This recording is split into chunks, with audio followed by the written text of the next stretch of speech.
नमस्कार दोस्तों, स्वागत है आपका स्टडी विद विमल क्लासेज में। आज के इस वीडियो के अंदर हम हीमेटोलॉजी सबसेट से रिलेटेड जो ब्लड टॉपिक है उसके बारे में अध्ययन करेंगे। तो इस वीडियो के अंदर हम लर्निंग पॉइंट कौन कौन से देखेंगे उससे रिलेटेड बात कर लेते हैं। लर्निंग पॉइंट देखेंगे हम कि डेफिनेशन ऑफ ब्लड की जो डेफिनेशन क्या है वो इस वीडियो के अंदर हम देखेंगे। ब्लड की कंपोजिशन क्या रहती है वो इस वीडियो के अंदर देखेंगे। प्लाज्मा की कंपोजिशन कौन सी होती है, सेल्स कौन कौन से होते हैं वो इस वीडियो के अंदर हम देखेंगे। उनके स्ट्रक्चर क्या रहता है वो भी इस वीडियो के अंदर हम पढ़ेंगे। ब्लड सेल्स कौन कौन से होते हैं, उनके क्या फंक्शन रहते हैं, सब कुछ जानेंगे इस वीडियो के अंदर। और साथ ही ऐसे पढ़ेंगे कि जो आपके कॉम्पिटिटिव एग्जाम होते हैं उसके अंदर भी ये वीडियो आपके लिए बहुत ही हेल्पफुल रहेगा। तो इसलिए शुरू करते हैं। सबसे पहले ये जान लेते हैं कि हीमेटोलॉजी की डेफिनेशन क्या रहती है। तो जो हीमेटोलॉजी की डेफिनेशन है वो haematology is the study of blood, it's components, function and disorder and disease. जो भी ब्लड की हम स्टडी करते हैं उसके अंदर उसके कंपोनेंट, फंक्शन एंड डिसऑर्डर और उसके जो डिजीज होती है उसकी हम स्टडी करते हैं, उसको हम बोलते हैं हीमेटोलॉजी। जो अपना टॉपिक है वो है ब्लड क्या है। तो जो ब्लड है वो क्या है, एक तो फ्लूइड कनेक्टिव टिश्यू है। ब्लड क्या है, फ्लूइड कनेक्टिव टिश्यू। ब्लड के बारे में हमें कम से कम अपने को 10 से 15 पॉइंट अपने को याद होने चाहिए, मुंह जुबानी याद होने चाहिए। उसमें अंदर जो पहला पॉइंट है वो क्या है, ब्लड क्या है, फ्लूइड कनेक्टिव टिश्यू है। और जो सेकंड पॉइंट है कि जो ब्लड का जो कलर होता है वो होता है रेड कलर होता है। ब्लड का रेड कलर क्यों होता है वो भी हम आगे देखेंगे। नेक्स्ट पॉइंट ये है कि इसका जो वेट होता है वो कितना होता है। जो ब्लड का वेट होता है, अपने जो बॉडी का वेट होता है, बॉडी के अकॉर्डिंग बॉडी के अंदर जो ब्लड का वेट होना चाहिए वो कितना होता है। वो जो वेट होता है वो 7% से लेके 8% तक बॉडी के वेट के अकॉर्डिंग उसका परसेंटेज देता है। नेक्स्ट बात कर लेते हैं कि मेल्स के अंदर कितना ब्लड रहता है। ये तो अपन ने परसेंटेज की बात कर ली। अब मेल के अंदर इसका वॉल्यूम कितना रहता है, वो वॉल्यूम रहता है अपने को 5 से 6 लीटर जो मेल के अंदर इसका वॉल्यूम रहता है। और फीमेल के अंदर जो इसका वॉल्यूम रहता है ब्लड का वॉल्यूम वो होता है 4 से लेके 5 लीटर। नेक्स्ट पॉइंट की बात कर लेते हैं कि जो ब्लड की जो पीएच होती है, ब्लड की जो पीएच होती है वो कितनी होती है। ब्लड की जो पीएच होती है वो होती है 7.35 से लेके 7.45 तक इसकी पीएच होती है। नेक्स्ट बात कर ली जाए कि इसकी जो डेंसिटी होती है वो डेंसिटी कितनी रहती है। ब्लड की जो डेंसिटी होती है वो कितनी रहती है, 1.055 से लेके 1.065 इसकी डेंसिटी रहती है। नेक्स्ट बात लेते हैं कि इसको जो विस्कोसिटी रहती है, विस्कोसिटी कितनी रहती है, 3.5 से लेके 5.4 टाइम्स इसकी विस्कोसिटी रहती है। जो पानी की विस्कोसिटी रहती है उसके अकॉर्डिंग इसकी 3.5 से लेके 5.5 तक इसकी टाइम्स विस्कोसिटी रहती है। इसकी कंपोजिशन की बात कर ली जाए तो इसका जो ये ब्लड है वो 2 पार्ट में डिवाइड किया जाता है, जिसका एक में है प्लाज्मा और एक है ब्लड सेल्स। अब जो प्लाज्मा है, जो ये ब्लड 100% है, अब प्लाज्मा है वो 100% का जो 50% है, जो भाग 55% जो भाग होता है वो होता है प्लाज्मा। और जो 45% भाग होता है वो होता है सेल्स का। नेक्स्ट पॉइंट क्या देख लेते हैं, अपने बॉडी के अंदर जो ब्लड फ्लो रहता है एक तो होता है आर्टरीज के अंदर और एक होता है वेन के अंदर। अब आर्टरीज में क्या रहता है कि जो ब्लड होता है वो ब्राइट रेड होता है। जो आर्टरी के अंदर जो ब्लड होता है वो ब्राइट रेड होता है। इसका क्या कारण है कि इसके अंदर जो ऑक्सीजन का लेवल है वो हाई होता है। ऑक्सीजन का जो लेवल होता है वो हाई होता है, इसलिए उसके अंदर जो होगा बिल्कुल ब्राइट रेड कलर का ब्लड अपने को देखने को मिलता है। और जो वेन के अंदर होता है उसका जो ब्लड का जो कलर रहता है वो कितना रहता है, डार्क पर्पलिश कलर रहता है, red colour, purplish red colour का रहता है। अब इसके अंदर क्यों रहता है, क्योंकि इसके अंदर जो CO2 होता है उसका भाग भी होता है और ऑक्सीजन का भाग भी होता है। इसके अंदर दोनों गैसेज प्रेजेंट रहती है। तो ये सारी चीज़ें थी ब्लड से रिलेटेड जो अपने को एग्जाम के पॉइंट ऑफ व्यू से अपने को याद होनी चाहिए। वापस से मैं एक बार रिपीट कर देता हूँ। ब्लड क्या है? कनेक्टिव टिश्यू है। इसका जो कलर होता है वो रेड कलर का होता है, और जो इसका जो बॉडी का जो वेट होता है कितने परसेंट होता है? 7 to 8% इसका ब्लड का जो भाग रहता है। मेल के अंदर इसका जो वॉल्यूम रहता है वो 4.5 से 6 लीटर इसका ब्लड का वॉल्यूम रहता है, और फीमेल के अंदर 4 से लेके 5 लीटर इसका ब्लड का वॉल्यूम रहता है। यदि इसकी पीएच की बात कर ली जाए तो 7.35 से लेके 7.45 इसकी पीएच होती है। डेंसिटी है वो इसकी 1.055 से लेके 1.065 डेंसिटी रहती है इसकी। यदि विस्कोसिटी की बात कर ली जाए तो इसकी जो विस्कोसिटी है वो है 3.5 से लेके 5.4 टाइम्स इसकी जो वाटर के अकॉर्डिंग जो इसकी विस्कोसिटी है वो 3.5 से लेके 5.5 टाइम्स इसकी विस्कोसिटी रहती है। इसकी कंपोजिशन की बात कर ले तो कंपोजिशन है इसका जो 2 पार्ट में कंपोजिशन है, एक है प्लाज्मा और दूसरा है सेल्स। अब ये प्लाज्मा का जो परसेंटेज है वो 55% और जो सेल्स का जो परसेंटेज है वो 45%। इसके बाद में जो ब्लड अपने आर्टरीज के अंदर जो ब्लड फ्लो होता है उसके अंदर जो उसका जो कलर होता है वो ब्राइट रेड कलर होता है। ब्लड रेड कलर किस लिए होता है? क्योंकि इसको ऑक्सीजन की जो मात्रा होती है वो बहुत ही ज़्यादा रहती है, इसके लिए उसका जो कलर रहता है वो ब्राइट रेड कलर का होता है। और जो वेन होती है उसके अंदर जो कलर रहता है वो डार्क पर्पलिश रेड कलर का रहता है, क्योंकि उसके अंदर कार्बन डाइऑक्साइड भी होती है और ऑक्सीजन भी रहती है। ये पॉइंट है एक ब्लड से रिलेटेड, और इसको हम परिभाषा के अकॉर्डिंग भी लिख सकते हैं, और एग्जाम कॉम्पिटिटिव जो एग्जाम होते हैं उसके अकॉर्डिंग भी ये बहुत पॉइंट इंपॉर्टेंट है, जिसके अंदर हमने एमसीक्यू होते हैं वो इसी पॉइंट के अंदर से बनते हैं। ये शॉर्ट में ऐसे इसको लिख सकते हैं कि blood is a connective tissue, it is a obligate and red in colour. इसका जो फॉर्म है 7 to 8% बॉडी का वेट रहता है। मेल के अंदर ये 5 to 6 लीटर होता है और फीमेल के अंदर 4 to 5 लीटर होता है। नॉर्मल ब्लड का जो पीएच होता है 7.35 से लेके 7.45 एंड डेंसिटी है 1.055 से लेके 1.065 और विस्कोसिटी 3.5 से लेके 5.4 टाइम्स। और आर्टेरियल ब्लड का जो कलर है वो भी यहाँ पे लिख मैंने बता दिया है, वैसे ही आपको वेनस का भी बता दिया और ब्लड का जो कंपोजिशन वो आपको बता दिया। इसका आप स्क्रीनशॉट लेके रख सकते हैं और एग्जाम ऑफ पॉइंट के व्यू आपकी अपनी भाषा के अंदर आप लिख सकते हैं। नेक्स्ट बात कर लेते हैं ब्लड। ब्लड है वो 2 पार्ट में डिवाइड किया गया है, एक है प्लाज्मा और एक है ब्लड सेल्स। जैसे कि हमने आगे देखा ब्लड के अंदर कि जो 55% है वो है ब्लड का पार्ट है और जो 45% है वो है ब्लड सेल्स का पार्ट है। इसको हम बोलते हैं लिक्विड पार्ट भी बोलते हैं और इसको बोलते हैं सॉलिड पार्ट। नेक्स्ट बात कर लेते हैं कि जो जब भी हम ब्लड को सेंट्रीफ्यूज करते हैं, ठीक है, तो उसके अलग अलग कंपोनेंट में वो ब्लड डिवाइड हो जाता है। जस्ट ये पार्ट, ये क्या है? प्लाज्मा। और जो ये पार्ट है वो क्या है? ब्लड सेल्स, आरबीसी वाला पार्ट है ये, ब्लड सेल्स आरबीसी वाला। और जो ये आपको जो वाइट कलर का जो दिख रहा है आपको, इसको हम बोलते हैं बफी कोट। क्या बोलते हैं? Buffy coat. अब इसके अंदर क्या रहता है कि प्लेटलेट भी रहते हैं, डब्ल्यूबीसीज भी रहते हैं और अदर मटेरियल है वो भी इसके अंदर रहता है। अब जो ब्लड प्लाज्मा का जो पार्ट है वो होता है 55% और जो आरबीसी का पार्ट है वो है 45%। और जो ये पार्ट है वो है लेस देन 1% से भी कम होता है, जिसके अंदर प्लेटलेट, डब्ल्यूबीसीज और अदर मटेरियल जो भी होता है वो इसके अंदर रहता है। आज प्लाज्मा के अंदर क्या क्या रहता है? मोस्टली कि जो इसके अंदर वाटर रहता है, प्रोटीन्स है, इलेक्ट्रोलाइट, डिजोल्व जो गैसेज है वो प्लाज्मा के अंदर। नेक्स्ट बात कर लेते हैं कि प्लाज्मा। अब प्लाज्मा के अंदर क्या क्या रहता है? प्लाज्मा के अंदर जो वाटर रहता है वो 90 से लेके 92% रहता है। इसकी जो कंपोजिशन की बात कर रहे हैं हम प्लाज्मा के, इसमें वाटर रहता है जो 90 से लेके 92% रहता है। और इसके अंदर जो प्रोटीन्स होते हैं, प्लाज्मा प्रोटीन्स, वो 3 प्रोटीन होते हैं। एक तो होता है एल्बुमिन, एक होता है ग्लोब्यूलिन और एक होता है फाइब्रिनोजन।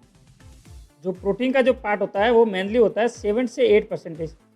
जो एल्बुमिन का जो पार्ट रहता है वो 50 से लेके 60% पार्ट होता है वो एल्बुमिन का रहता है, और जो ग्लोबुलिन का जो पार्ट रहता है वो रहता है 35 से लेके 38% जो होता है वो ग्लोबिन का पार्ट रहता है। बाकी बचा हुआ 4 से लेके जो 7% पार्ट होता है वो फाइब्रिनोजन रहता है।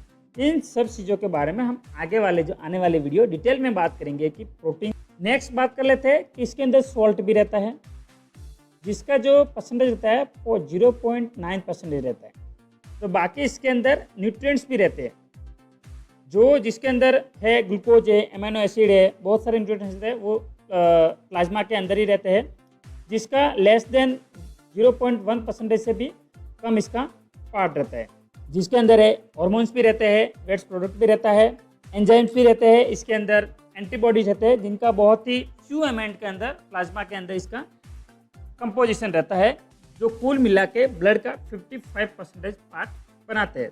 इसको अपन इस तरह भी लिखते हैं कि इसका जो वाटर का जो वॉल्यूम है 90 से 92%, प्लाज्मा का है 7 से 8%, ये एल्बुमिन की जो परसेंटेज है, ऑर्गेनिक साल्ट्स है, इनके सभी के परसेंटेज है।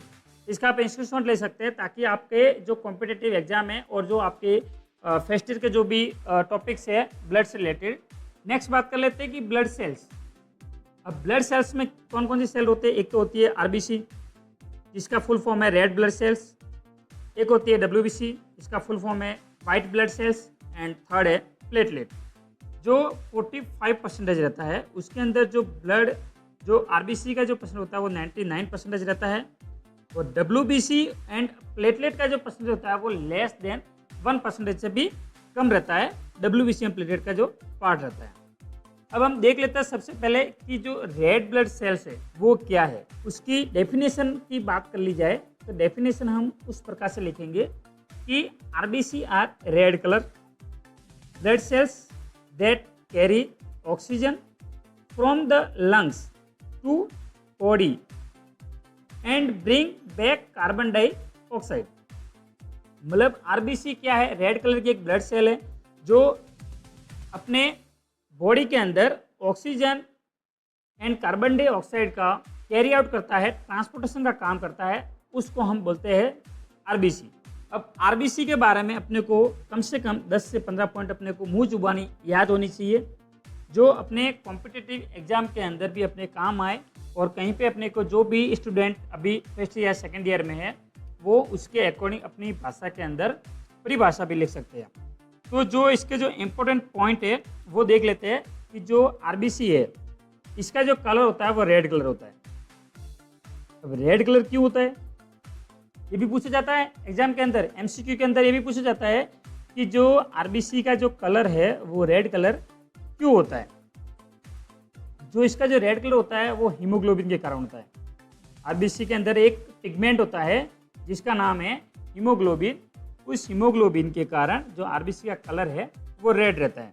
नेक्स्ट पॉइंट की शेप कौन सा होता है? जो आप जैसे कि आपको ये इमेज में दिख रहा है, इसका शेप होता है वो बाइकॉन के शेप होता है। जैसे आपको इमेज के अंदर दिख रहा है कि इसके अंदर कोई न्यूक्लियस नहीं है, तो ये जो सेल्स है ठीक है वो नो न्यूक्लियस, कोई इसके अंदर न्यूक्लियस नहीं होता है। नेक्स्ट पॉइंट की बात कर ली जाए इसकी लाइफ स्पेन की, इसकी जो लाइफ स्पेन होती है वो 120 डेज होती है। नेक्स्ट पॉइंट की बात कर ली जाए कि ये रेड ब्लड सेल है वो कहाँ पे बनती है, तो इसका जो प्रोडक्शन होता है वो बोन मैरो के अंदर होता है, बोन मैरो के अंदर इसका प्रोडक्शन रहता है। नेक्स्ट बात कर ली जाए इसकी जो नॉर्मल रेंज रहती है वो कितनी रहती है, मेल के अंदर कितनी रहती है और फीमेल के अंदर कितनी रहती है। जो मेल की बात कर ली जाए तो मेल के अंदर जो नॉर्मल रेंज रहती है आरबीसी की वो रहती है 4.5 से लेके 5.5 मिलियन पर क्यूबिक एमएम इसकी जो यूनिट होती है वो है, और फीमेल के अंदर इसकी जो नॉर्मल रेंज रहती है वो 4.0 से लेके 5.0 मिलियन पर क्यूबिक एमएम इसकी नॉर्मल रेंज रहती है। बहुत सारे कॉम्पिटिटिव जितने भी एग्जाम हैं आपके, जो भी कॉलेज के अंदर वाइवा होते हैं, आपके जो भी first year second year DMLT के जितने भी एग्ज़ाम होते हैं, उससे ये जितने भी ये पॉइंट मैं आपको बता रहा हूँ वो बहुत ही इंपॉर्टेंट है, ताकि आपको शॉर्ट में वो पॉइंट याद रहे और आप अपनी भाषा में उस पॉइंट को बना के उसकी परिभाषा है वो लिख सकते हैं। ताकि ये आपको पॉइंट सभी याद होने चाहिए। और यदि इसकी जो नॉर्मल रेंज है वो बढ़ जाती है तो उस कंडीशन को हम क्या कहते हैं? कंडीशन को बोलते हैं पॉलीसाइथेमिया। और यदि इसकी जो नॉर्मल रेंज से कम हो जाती है ये आरबीसी की रेंज, तो उस चीज़ को हम बोलते हैं एनीमिया। इसका मेन काम क्या रहता है कि ऑक्सीजन एंड जो कार्बन डाइऑक्साइड जो गैसेज होती है अपने बॉडी के अंदर, उनके ट्रांसपोर्टेशन का जो काम होता है कैरी आउट करने का, वो रहता है आरबीसी का काम।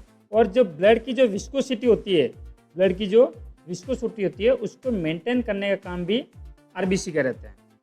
अब इसकी जो 120 डेज जो आरबीसी की जो लाइफ स्पेन है वो यदि पूरी हो जाती है, जो इसकी लाइफ स्पेन है वो पूरी हो जाती है, तो ये फिर इस आरबीसी का क्या होता है, ये डिस्ट्रॉय हो जाती है। और डिस्ट्रॉय कहाँ पे होती है? ये स्प्लीन के अंदर, स्प्लीन के अंदर डिस्ट्रॉय हो जाती है। इसके अंदर हमने देखा कि एक जो कलर है उसका क्या है, रेड कलर है। इसके अंदर रेड कलर किसका अंश होता है? हीमोग्लोबिन। और इसके अंदर पिगमेंट होता है वो भी हीमोग्लोबिन होता है। इसका शेप है वो बाइकॉन्केव शेप होता है। इसके अंदर कोई न्यूक्लियस नहीं होता, नो न्यूक्लियस। ऐसी कौन सी सेल है जिसके अंदर न्यूक्लियस नहीं होता है? वो आरबीसी है। इसकी जो लाइफ स्पैन है 120 डेज है। इसका जो प्रोडक्शन होता है वो बोन मैरो के अंदर इसका प्रोडक्शन होता है। इसकी नॉर्मल रेंज की बात कर ली हमने, तो नॉर्मल रेंज में इसकी 4.5 से लेकर 5.5 मेल में होती है और फीमेल के अंदर 4.0 से लेकर 5.0 इसकी नॉर्मल रेंज होती है। यदि इसकी कंडीशन में देखा जाए, क्लिनिकल कंडीशन के अंदर, कि जब भी यदि आरबीसी का जो लेवल है नॉर्मल रेंज से बढ़ जाता है तो उस कंडीशन को बोलते हैं पॉलीसाइथेमिया।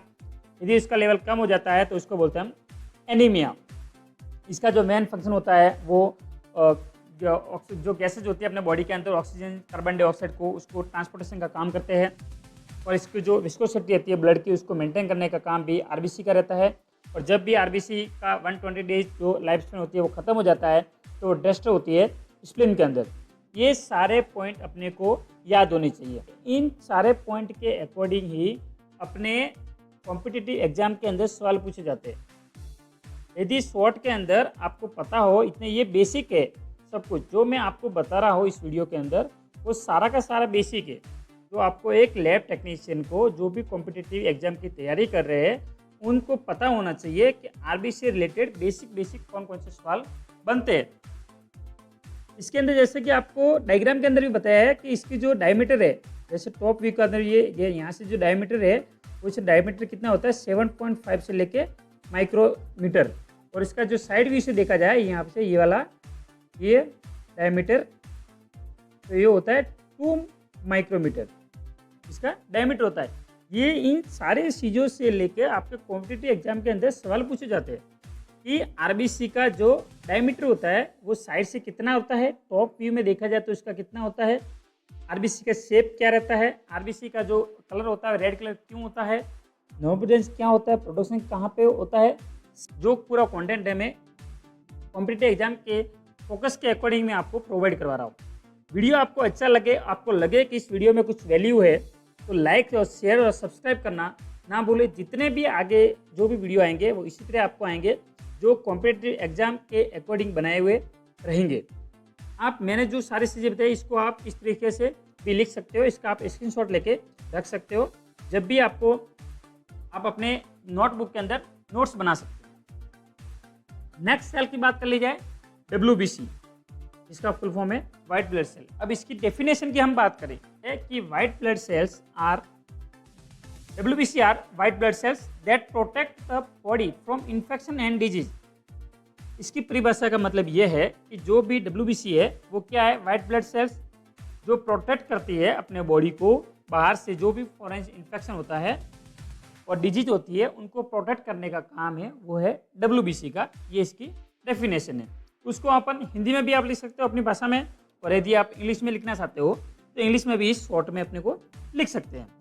WBC के भी आपको कम से कम 10 पॉइंट याद होने चाहिए ताकि जो आपके कॉम्पिटिटिव एग्जाम का पॉइंट ऑफ व्यू से आपको पता होने चाहिए। इसके अंदर कोई पिगमेंट नहीं होता है। जो आरबीसी के अंदर जो पिगमेंट है हीमोग्लोबिन, बट WBC के अंदर कोई भी पिगमेंट प्रेजेंट नहीं होता है, इसलिए ये जो सेल है उसके अंदर नो पिगमेंट। इसके कलर की बात कर ली जाए, जैसे आरबीसी का रेड कलर था, इसका जो कलर है वो कोई कलर नहीं है, ये कलरलेस सेल है, लेस। नेक्स्ट पॉइंट की बात कर ली जाए इसके नॉर्मल रेंज की। जो इसकी जो नॉर्मल रेंज होती है वो 4000 से लेके 11,000 पर क्यूबिक mm इसकी नॉर्मल रेंज रहती है। जब भी इस रेंज के अकॉर्डिंग आपके WBC की रेंज यदि बढ़ जाती है तो उस कंडीशन को हम बोलते हैं ल्यूकोसाइटोसिस। और जब भी इसकी जो नॉर्मल रेंज रहती है उससे यदि उसकी वैल्यू कम आती है तो उस कंडीशन को हम बोलते हैं ल्यूकोपेनिया। अब इस दो वर्ड के अंदर आपको मैं एक इम्पोर्टेंट वर्ड बता देता हूँ कि जिस भी सेल्स के पीछे या फिर जिस भी वर्ड्स के पीछे सीस लग जाता है, सीस, तो उसका मतलब रहता है कि उस कंडीशन में उस वैल्यू का बढ़ना, उस वैल्यू का क्या है, बढ़ना। और जब भी वर्ड के पीछे पेनिया लग जाता है उस वर्ड का मतलब होता है घटना। नेक्स्ट पॉइंट की बात कर लेते हैं कि फंक्शन की। जो WBC का जो फंक्शन रहता है वो फंक्शन क्या है कि ये अपने बॉडी को इम्यूनिटी प्रदान करता है। नेक्स्ट पॉइंट की बात कर ली जाए सेल से वो डिस्ट्रॉय कैसे होती है। इसमें एक प्रोसेस होता है जिसका नाम है फेगोसाइटोसिस। इस प्रोसेस के द्वारा इन WBCs का डिस्ट्रॉय हो जाता है। इसकी लाइफ स्पैन की बात कर ली जाए, लाइफ स्पैन की बात कर ली जाए तो इसकी जो लाइफ स्पैन है वो सबकी WBC के बहुत सारे टाइप्स है, सबकी अलग अलग होती है, जिसके अंदर फ्यू आवर्स से लेके फ्यू डेज तक इसकी लाइफ स्पैन रहती है। WBC के टाइप्स की बात कर लेते हैं हम, तो इसके दो टाइप्स होते हैं। एक तो होता है ग्रेनुलोसाइट और एक होता है ए ग्रेनुलोसाइट। ए ग्रेनुलोसाइट में क्या रहता है कि इसके अंदर एक तो होता है न्यूट्रोफिल, एक होता है इओसिनोफिल और एक होता है बेसोफिल। और ए ग्रेनुलोसाइट में क्या रहता है, एक होता है मोनोसाइट और एक होता है लिम्फोसाइट। जैसा कि आपको यहाँ डायग्राम में दिख रहा है, जो ग्रेनुलोसाइट का जो पार्ट है वो है एक न्यूट्रोफिल है, एक बेसोफिल है और एक इओसिनोफिल है। ग्रेनुलोसाइट्स का मतलब होता है ऐसी सेल जिसके अंदर ग्रेन्यूल्स प्रेजेंट है, उस सेल्स को बोलते हैं ग्रेनुलोसाइट्स।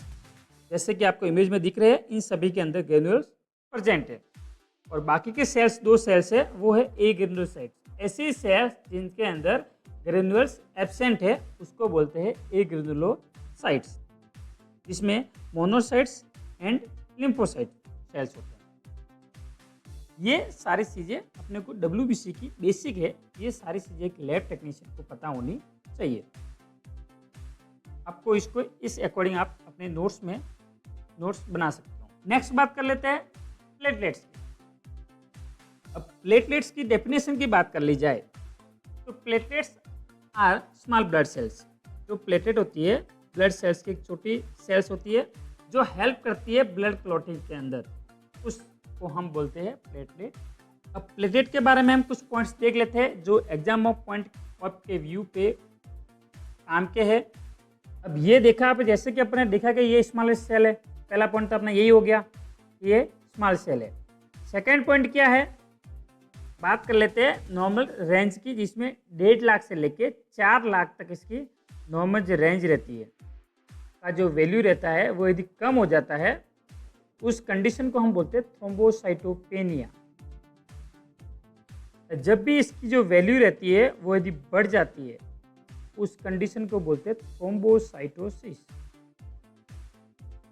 आपको जैसे पता चलता है कि इसके अंदर पीछे सिस लगा हुआ, मतलब इसका जो थ्रोम्बोसाइट प्लेटलेट का जो वैल्यू है वो बढ़ा हुआ है, तो पेनिया का मतलब इसका वैल्यू कम है। ये इसकी एक क्लिनिकल कंडीशन रहती है। अब बात कर लेते हैं कि लाइफ स्पेन, प्लेटलेट की जो लाइफ स्पेन है वो क्या है। प्लेटलेट की लाइफ स्पेन होती है वो 8 से लेके 10 डेज तक रहती है। अब बात कर लेते हैं प्लेटलेट के शेप की। जैसे कि आपको ये डायग्राम में दिख रहा है कि इसका जो शेप होता है वो इरेगुलर शेप है। अब ये सेल होती है वो उसका प्रोडक्शन कहाँ से बनती है, ये मेगा कैरियोसाइट्स जो सेल होती है उसकी जो स्टेज रहती है इनकी, एक हम इसका भी एक अलग से वीडियो आएगा उसके अंदर बताएंगे कि प्रोडक्शन कैसा रहता है प्लेटलेट्स का। इसका जो फर्स्ट प्रोडक्शन रहता है वो मेगा कैरियोसाइट्स से रहता है। काम क्या है, कहाँ पर ये हेल्प करती है, ये ब्लड क्लॉटिंग होता है अपने बॉडी के अंदर। जब भी इंजरी होती है इंजरी होने के बाद में जो क्लॉटिंग होता है उस क्लॉटिंग के अंदर ये ब्लड, ये सेल्स वो हेल्प करती है। और जितने भी अपने ब्लड के अंदर जो भी जितने भी क्लॉटिंग फैक्टर है, उन क्लॉटिंग फैक्टर को ये प्लेटलेट हेल्प करती है उनको एक्टिवेट करने का, कि इस जगह पे बॉडी के अंदर इंजरी हुई है, और उस क्लॉटिंग फैक्टर को एक्टिवेट करके उस ब्लड को क्लॉट करती है। और जितने भी जो वेसल्स या सेल्स डैमेज हुए हैं उनको रिपेयर करने का काम भी प्लेटलेट ही करती है। तो ये पॉइंट थे एक प्लेटलेट के बारे में। इसके अंदर पहला पॉइंट देखा कि एक स्मॉल सेल है, इसकी नॉर्मल रेंज होती है वो 1.5 लाख से लेके 4 लाख इसकी जो नॉर्मल रेंज रहती है। इसकी यदि नॉर्मल रेंज से ज़्यादा संख्या बढ़ जाती है तो उसको हम बोलते हैं थ्रोम्बोसाइटोसिस, यदि कम हो जाती है तो उसको बोलते हैं थ्रोम्बोसाइटोपेनिया। इस जो प्लेटलेट की जो लाइफ स्पेन होती है वो 8 से 10 डेज की होती है। इसका जो शेप रहता है वो इरेगुलर शेप रहता है। इसका जो प्रोडक्शन होता है वो कहाँ से बनती है, ये मेगा कैरियोसाइट सेल से बनती है। ये हेल्प कहाँ पे करती है, ब्लड क्लॉटिंग में हेल्प करती है, और जो क्लॉटिंग फैक्टर है उनको एक्टिवेट करती है। और जो भी अपने बॉडी के अंदर जहाँ पर भी इंजरी हुई है उनमें जो ब्लड सेल्स या ब्लड वेसल्स जो भी डैमेज हुए उसको रिपेयर करने का काम भी ब्लड सेल्स जो प्लेटलेट है वो करती है। ये सारे पॉइंट्स थे प्लेटलेट के अकॉर्डिंग। एक चीज़ मैं और आपको बता देता हूँ कि जो ब्लड सेल्स है अपने ब्लड के अंदर, जिसमें आरबीसी, डब्ल्यूबीसी एंड प्लेटलेट,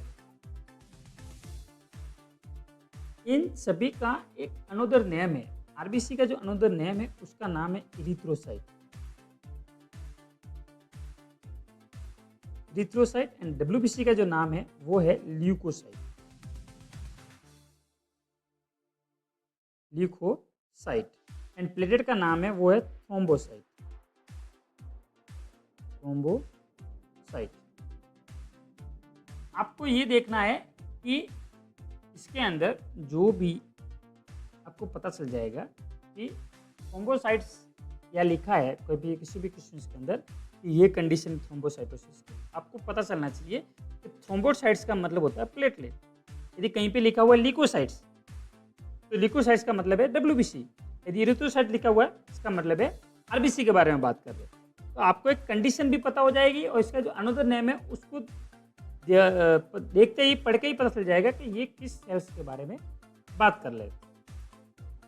आप इसको इस नोट्स के अकॉर्डिंग आप अपने नोटबुक में नोट कर सकते हैं कि इनको कैसे कैसे की पॉइंट्स में डिवाइड किया गया। नेक्स्ट बात कर लेते हैं फंक्शन ऑफ ब्लड, जिसके अंदर पहला पॉइंट ब्लड का जो पहला ही पॉइंट है जिससे आपने हमने पढ़ा है वैसे भी आगे। जो पहला पॉइंट है वो क्या है कि जो भी ऑक्सीजन है एंड जो कार्बन डाइऑक्साइड है उसको जो ट्रांसपोर्ट करने का काम है वो भी ब्लड का है। उसके बाद में सेकंड है न्यूट्रिएंट। जो न्यूट्रिएंट है उनको ट्रांसपोर्ट करने का काम है वो भी ब्लड का है। और फिर है हार्मोन। जो हार्मोन का जो सर्कुलेशन होता है वो उसके अंदर हेल्प करता है। जितने भी अपने बॉडी के अंदर जो वेस्ट प्रोडक्ट होते हैं, वेस्ट प्रोडक्ट उसको रिमूव करने का काम होता है वो ब्लड का रहता है। इतने भी अपने बॉडी के अंदर कोई भी वायरस डिफेंस या बैक्टीरिया कोई भी एंटर होता है तो उसको डिफेंस करने का काम, इम्यूनिटी प्रदान करने का काम है वो है ब्लड का। जो भी अपने बॉडी के अंदर जो इंटरनल टेम्परेचर होता है बॉडी का उसको कंट्रोल करने का जो काम है वो भी है ब्लड का। पीएच है, बॉडी फ्लूइड्स है, उन सभी को मेंटेन करने का जो काम है वो है ब्लड। ब्लड को क्लॉटिंग करने का काम भी ब्लड का है, उसके अंदर हेल्प करता है। ड्रग एंड केमिकल जो भी अपने बॉडी के अंदर होता है तो ट्रांसपोर्ट करने का और एग्जिट आउट करने का काम भी ब्लड का ही है। अब हम ये देखते हैं कि अपने ये इतने पॉइंट है, इसको अपन याद कैसे करें। उसके लिए मैंने क्या किया है, एक ट्रिक बनाया। ट्रिक क्या है कि ओनर वीआईपी सीडी चला रहा है। इसको अपन को कैसे लिखना है, ओनर वीआईपी सीडी चला रहा है। इसको अपन ओ से याद रखना है कि ऑक्सीजन एंड कार्बन डाइऑक्साइड के ट्रांसपोर्ट की बात हो रही है। और फिर एन से है कि मतलब न्यूट्रिएंट ट्रांसपोर्टेशन की बात हो रही है, N4। और H4 है मतलब कि हार्मोन सर्कुलेशन की बात हो रही है, जो फंक्शन है ब्लड का वो उसकी बात कर रहे हैं। और R4 removal of waste product, V4 viral defence and immunity, I4 internal temperature control, P4 pH and fluid balance, C4 clotting of blood and D4 drugs and chemical transport. इस ट्रिक के आधार पे इन सभी फंक्शन ऑफ ब्लड को आप याद कर सकते हैं। तो फ्रेंड्स, आज के इस वीडियो के अंदर हमने देखा कि एक ब्लड से रिलेटेड क्या क्या जो एग्जाम ऑफ पॉइंट के व्यू से अपने को पता होना चाहिए बेसिक लेवल का, वो सारा इस वीडियो के अंदर हमने कवर किया है। तो दोस्तों, वीडियो अच्छा लगा हो तो लाइक शेयर और सब्सक्राइब करना ना भूले। मिलते हैं नेक्स्ट वीडियो में, तब तक के लिए धन्यवाद। पढ़ते रहिए, सीखते रहिए।